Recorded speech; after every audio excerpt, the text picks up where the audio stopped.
Hey guys, basic 8-minute Bible, quick read through, very basic. Last time, Jesus telling parables, and we left off right in the middle of one. Matthew chapter 13, verse 32. Here we go. And start. Though it, a mustard seed, though it is the smallest of all seeds, yet when it grows, a man took and planted his field. So when the seed grows, it is the largest of garden plants and becomes a tree so that the birds come and perch in its branches. Pretty cool, huh? Okay. The parable, like the kingdom of heaven, like a mustard seed. He told them still another parable. The kingdom of heaven is like yeast that a woman took and mixed into about 60 pounds of flour until it worked all through the dough. Jesus spoke all these things to the crowd in parables. He did not say anything to them without using a parable. So was fulfilled what was spoken through the prophet. I will open my mouth in parables. I will utter things hidden since the creation of the world. All right. More fulfilled prophecy. Here we go. Then Jesus left the crowd and went into the house. His disciples came to him and said, "Explain to us the parable of the weeds in the field." Jesus answered, parable of the weeds in the field, up here. Okay. Where is it at? While everyone was sleeping, his enemy came and sowed weeds among the wheat. A man sowed good seed. His owner's servants, "Didn't you sow good seed in your field?" An enemy said, "The servants, do you want us to pull it up?" "No, because while you're pulling the weeds, you may pull up the wheat. First collect the weeds and tie them in bundles to be burned, then collect the wheat." Okay. Then he left the crowd and went into the house. His disciples came to him and said, "Explain to us the parable of the weeds in the field." He answered, "The one who sowed the good seed is the Son of Man. The field is a world, and the good seed stands for people of the kingdom. The weeds are the people of the evil one, and the enemy who sows them is the devil. The harvest is the end of the age, and the harvesters are angels. As the weeds are pulled up and burned in the fire, so it will be at the end of the age. The Son of Man will send out his angels, and they will weed out of his kingdom everything that causes sin and all who do evil.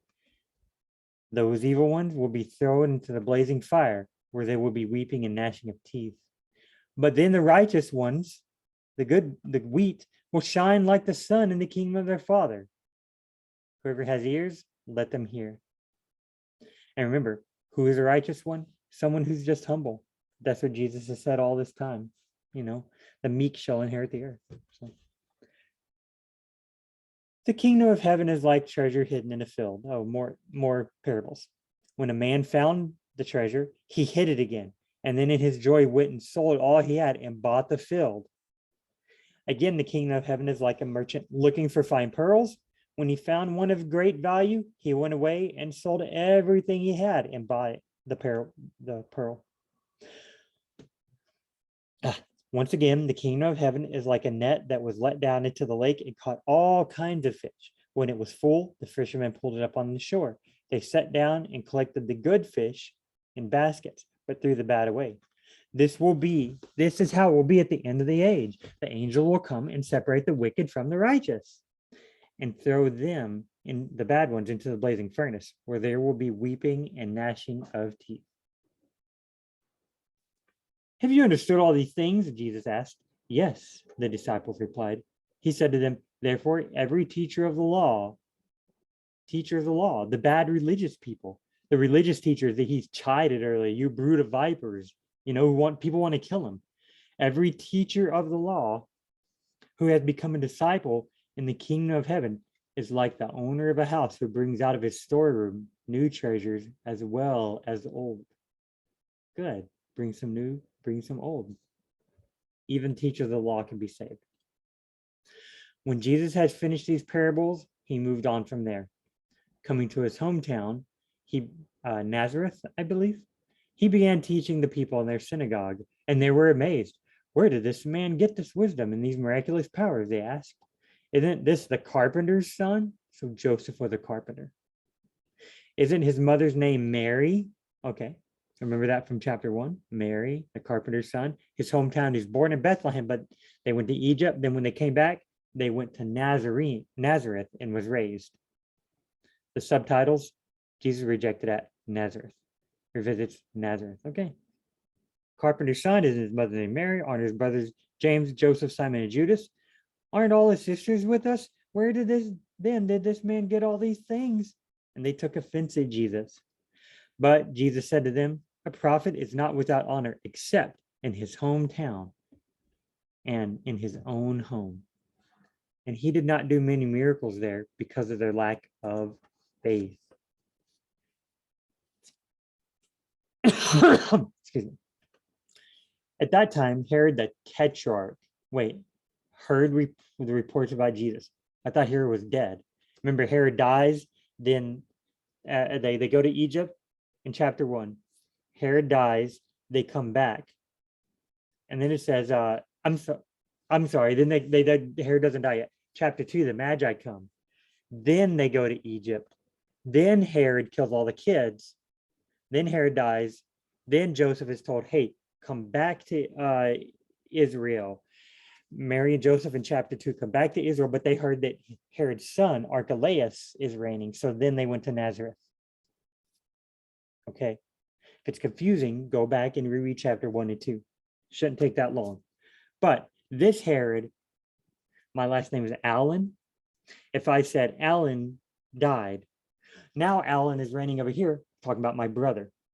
Herod is like the family name. Okay. So Herod Archelaus, there's King Herod. Now there's Herod the Tetrarch. Okay. So one of King Herod's sons, probably. Okay. So at that time, Herod the Tetrarch heard the reports about Jesus, and he said to his attendants, this is John the Baptist. He has risen from the dead. That is why miraculous powers are at work in him. Ooh, he's risen. Remember, John the Baptist was in jail. I guess he died in jail. Let's see. Now Herod had arrested John and bound him and put him in prison because of Herodias, his brother Philip's wife. For John had been saying to him, it is not lawful for you to have her. Herod's brother's wife. It is not lawful for you, Herod the Tetrarch, to take Philip's wife. Dude, don't be taking your brother's wife. John's like, hey, Herod the Tetrarch, you took your brother Philip's wife. That's not cool, man. So Herod the Tetrarch wanted to kill John, but Herod was afraid of the people because they considered John a prophet. If you kill a prophet, the people are going to get mad. On Herod's birthday, the daughter of Herodias danced for the guest and pleased Herod. His daughter-in-law, basically his stepdaughter, dances for the guest and pleased Herod so much. I guess it was a good dance. I don't know. He promised with an oath to give her whatever she asked. Prompted his stepdaughter, prompted by her mother, said, give me here on a platter the head of John the Baptist. Dude, cliffhanger, right? Cliffhanger. Okay. What's going to happen? I've got to find out. Come back and read the next. Come back and listen into the next Very Basic Bible. But, okay. 8-minute Bible challenge. Bible reading, quick through. All right, guys. See y'all later.